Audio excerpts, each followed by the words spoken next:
And so we talked about the population mean, population standard deviation. Here we are bringing in a new concept, which is called standard deviation of the mean. What does it mean, actually? So there can be two cases, okay?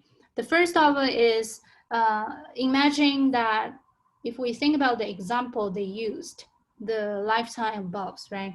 So you can go ahead and measure all 4,700 bulbs and take the average of all the measurements together.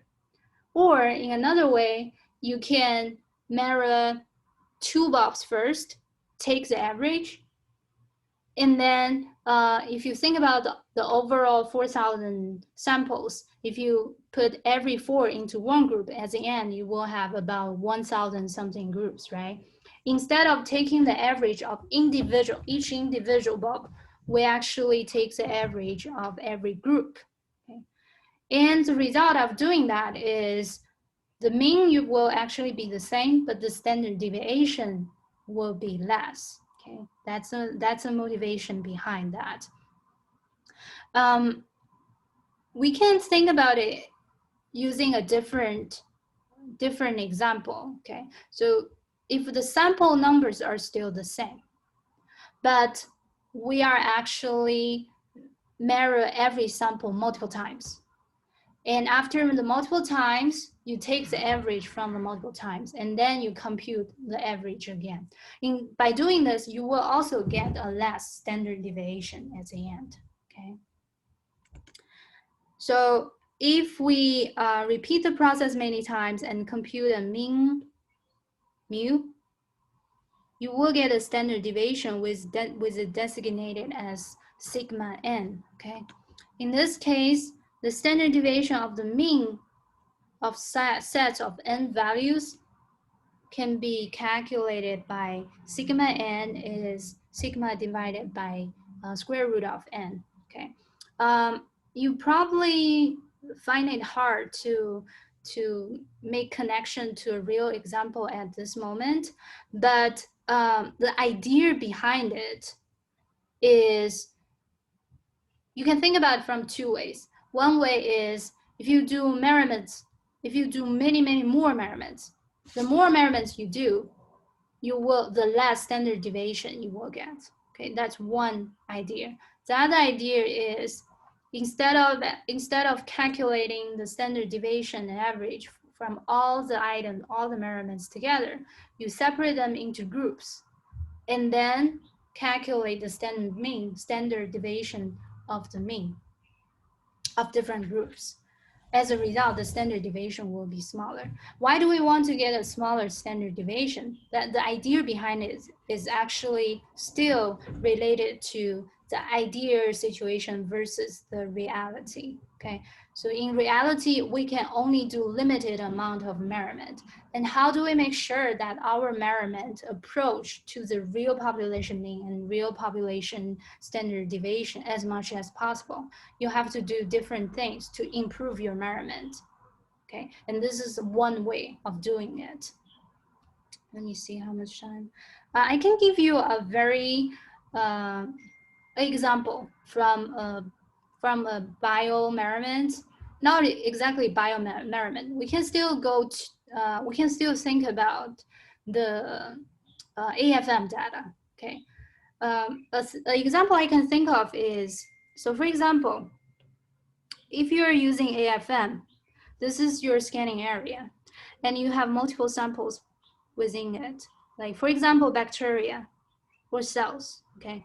So the question we're asking is, we want to calculate the roughness of the cell surface, okay?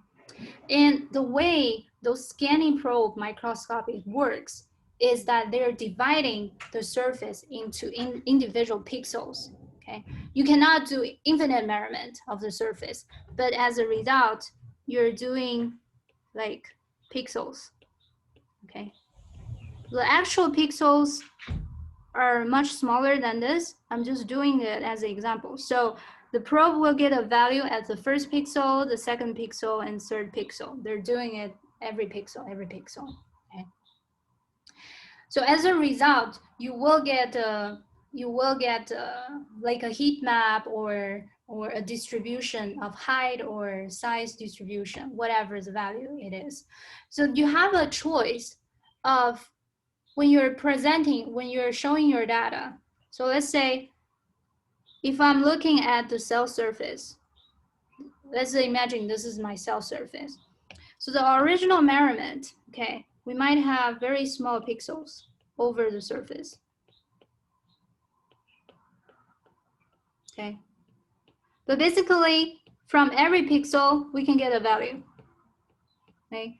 1, 2, 3, 4, 5. We can get values from every pixel. But the problem with that is if you plot the values along the line, you might get very noisy information. Meaning that this might be your first pixel, this might be your second, third, and fourth. Which means that if your pixels are very small, the variation you can see from the pixels are actually originating from noise, random noise, not the actual topography. Okay, so now you can do one thing. Okay, instead of taking every pixel into consideration, we are selecting a region of interest of every 3 by 3 pixels. And then you move this box along the image. So I'm taking less number of numbers, but we are putting every 9 pixels into a group and get the average. So by doing this, you are eliminating the effect from the noise, but just maintain the real information of the topography. Okay, so this is one example of utilizing the groups in measurements, and as a result, you actually get less standard deviation if you're looking at the pure noise level. Okay. If you feel like this is hard to understand, it's okay. This will not be included in the exams, but in the future, if you're really working with research or any research related work that are, if you can make some kind of connection to this, to what we talked about today, it will be helpful. Okay, but for the lecture, it's not required to actually understand this. Okay, I think we are, the time is up. I will stop here. And for Tuesday, we will continue talking about the concept of confidence intervals. And then we will talk about the idea of using this concept to compare a value with a standard value, or compare two measurements, or compare two groups of samples. Okay. I don't think we will be able to finish this chapter within 1 week. It probably will take 2 to 3, 3 to 4 lecture meetings. As a result, I will communicate with the lab instructors to see whether we have to further delay lab 2, but I will let you know as soon as possible, okay? Again, I will stay for a few more minutes